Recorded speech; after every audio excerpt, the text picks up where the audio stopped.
Assalamualaikum warahmatullahi wabarakatuh. Selamat siang untuk anak-anakku di semester 3 Bimbingan Penyuluh Islam. Salam sehat, semoga kalian selalu diberi kesehatan. Baiklah, materi pada siang hari ini kita akan membahas tentang faktor-faktor yang mempengaruhi derajat kesehatan masyarakat. Adapun 4 faktor yang mempengaruhi derajat kesehatan: faktor perilaku, faktor lingkungan, faktor penduduk, dan faktor pelayanan kesehatan. Yang pertama, faktor perilaku atau gaya hidup. Gaya hidup individu atau masyarakat yang dapat mempengaruhi kesehatan adalah sikap, gaya hidup individu, dan personel higien yang berbeda-beda. Yang kedua, lingkungan. Lingkungan memiliki pengaruh yang diikuti dengan perilaku pelayanan kesehatan. Seperti pada gambar dapat Ibu jelaskan, masyarakat yang membuang sampah sembarangan merupakan hal yang merugikan diri sendiri. Sedangkan lingkungan di sini meliputi lingkungan fisik di mana kesehatan akan dipengaruhi oleh kualitas sanitasi lingkungan di mana manusia itu berada atau masyarakat itu tinggal.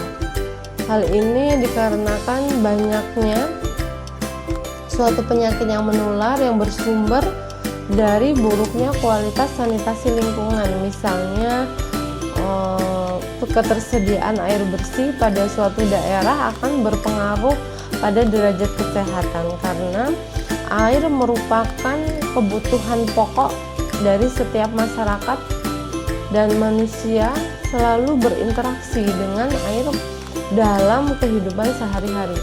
Sedangkan lingkungan sosial berkaitan dengan kondisi perekonomian, pendidikan, pekerjaan suatu masyarakat. Semakin miskin individu atau masyarakat tersebut, maka akses untuk mendapatkan derajat kesehatan yang baik itu sangat sulit. Sangat sulit untuk didapatkan pada masyarakat atau lingkungan tersebut. Yang ketiga, faktor keturunan atau genetika. Faktor genetika sangat berpengaruh pada derajat kesehatan karena ada beberapa penyakit seperti leukemia. Faktor leukemia ini yaitu faktor hereditas atau faktor keturunan yang sulit untuk diintervensi karena hal ini merupakan faktor bawaan dari lahir. Jika dapat terintervensi, maka harganya pun sangat mahal. Ya, contoh-contoh penyakit keturunan seperti diabetes, kanker, penyakit jantung, dan lain sebagainya. Yang keempat, pelayanan kesehatan. Pelayanan kesehatan yang paripurna dalam integratif antara promotif, preventif, kuratif, dan rehabilitatif. Sedangkan pelayanan kesehatan seperti pelayanan yang kurang baik dengan tidak menyediakan fasilitas pelayanan kesehatan yang tidak bermutu atau kurangnya alat-alat medis, kemudian tenaga kesehatan yang tidak merata di perdesaan atau di lingkungan-lingkungan kesehatan atau fasilitas-fasilitas kesehatan. Kemudian lokasi pelayanan kesehatan yang terjangkau, yang tidak terjangkau oleh masyarakat. Semakin atau mudahnya akses individu masyarakat terhadap pelayanan kesehatan, maka derajat kesehatan pun sangat mudah dicapai dalam suatu lingkungan masyarakat tersebut. Keempat faktor di atas sangat berpengaruh dalam upaya pengembangan sarana kesehatan secara berkesinambung atau secara simultan. Adapun sasaran kesehatan masyarakat seperti individu, kesehatan, kemudian keluarga, dan kelompok masyarakat. Sasaran masyarakat sendiri tidak terlepas dari ruang lingkup Kesmas seperti promotif, kelompok masyarakat sehat, preventif, kelompok orang dengan risiko tinggi, kemudian kuratif, kelompok orang sakit, atau rehabilitatif kelompok orang yang baru sembuh dari penyakit. Contohnya individu yang mempunyai masalah keperawatan dan kesehatan yang dapat dilakukan di rumah sakit atau klinik dan puskesmas dan rumah-rumah sakit bersalin atau tempat pelayanan kesehatan lainnya. Kemudian untuk sarana keluarga binaan yang mempunyai masalah keperawatan dan kesehatan yang tergolong beresiko tinggi.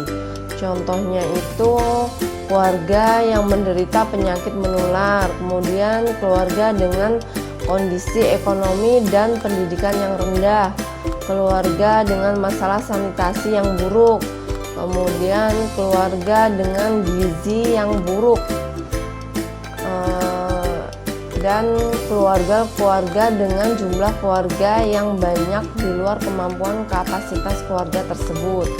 Kemudian kelompok khusus yang menjadi sasarannya yaitu penyuluh kesehatan masyarakat seperti kelompok ibu hamil, kelompok ibu yang memiliki anak balita, kelompok pus dengan resiko tinggi kebidanan, kemudian kelompok-kelompok masyarakat yang rawan terhadap masalah kesehatan, di antaranya yaitu kelompok usia lanjut, wanita yang tunasusila, dan kelompok-kelompok masyarakat yang ada di berbagai instansi seperti masyarakat, sekolah, pekerja-pekerja dalam perusahaan. Kemudian sasaran untuk masyarakat yang menjadi sasarannya yaitu penyuluh kesehatan masyarakat itu sendiri atau promosi kesehatan dalam suatu instansi. Contohnya antara lain yaitu masyarakat bina puskesmas, masyarakat nelayan, masyarakat pedesaan, masyarakat yang datang ke instansi pelayanan kesehatan seperti puskesmas, posyandu, dan lain sebagainya. Kemudian masyarakat luas yang terkena masalah kesehatan seperti wabah DHF, muntah berak, dan sebagainya. Demikian materi yang Ibu sampaikan, semoga bermanfaat. Sampai jumpa minggu depan. Wassalamualaikum warahmatullahi wabarakatuh.